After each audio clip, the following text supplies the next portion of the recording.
Hello everybody and welcome to Christchurch Baptist Church. So we've just finished, or David and Claire have just finished another session of the Street Talk Tour.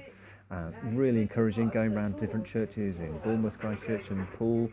We'll start next week, and then back to Lansdowne Church in Bournemouth next Wednesday, as you know. And the key here is trying to help people to understand what's going on around homelessness, and also to see what is our appetite, especially with the churches and Christians locally, to do something maybe in the winter this year around a safe bed, but it's probably not like a sleep safe, but it's more like a getting community and friendship teams, so little teams who can support individuals who may be in a hotel room or something like that.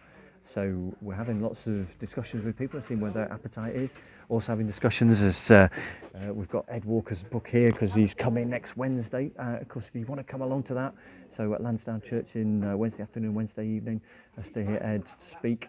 So, you know, three houses. Had a really helpful conversation last night in God First Church in Christchurch about potentially putting on another house in Christchurch, a Hope into Action house.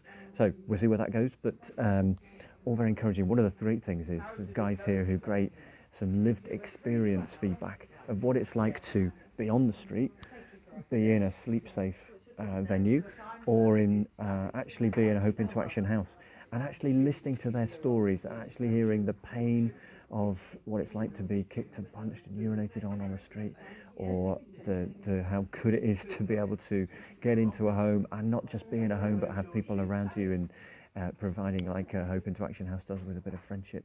That is such, it was I literally tear jerking. And it reminds me that actually trustees this week, we were talking about our voice, the voice of FaithWorks, how we get our words, what we're passionate about out there to people, agreeing some of the key phrases that we might all want to agree with, like, everyone is made, every person has value and worth, but also thinking about how do we help get the voice of those who we're working with out in a confidential way, but and to tell that sort of powerful stories. And that's something that I'd really love to talk with you more about, sort of by project basis, how we do that. So there's some stuff that we want to get into over the course of the summer. Encouragement of the week. Did you see that really successful interviewing for Blandford and Wimborne debt advice team leader roles?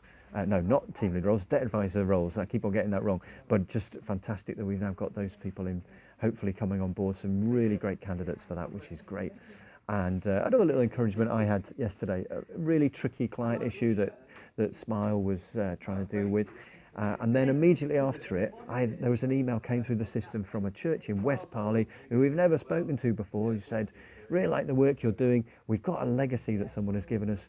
We'd love to talk to you about how we can give that to some of the projects in FaithWorks. That's encouraging, isn't it? So I'm encouraged at the end of the week. I hope you are. Take away the good stuff of the week. And here's some words that I've got on my phone this morning from John chapter 14 in the good book, which says, do not let your hearts be troubled. Believe in God the Father, believe also in me, Jesus. And so that's what I'm going to do. Not let my hearts be troubled about the stuff I couldn't control this week, but look forward to the encouragements that are going to come next week. Thanks for all your help, and maybe see you at Ed Walker's session.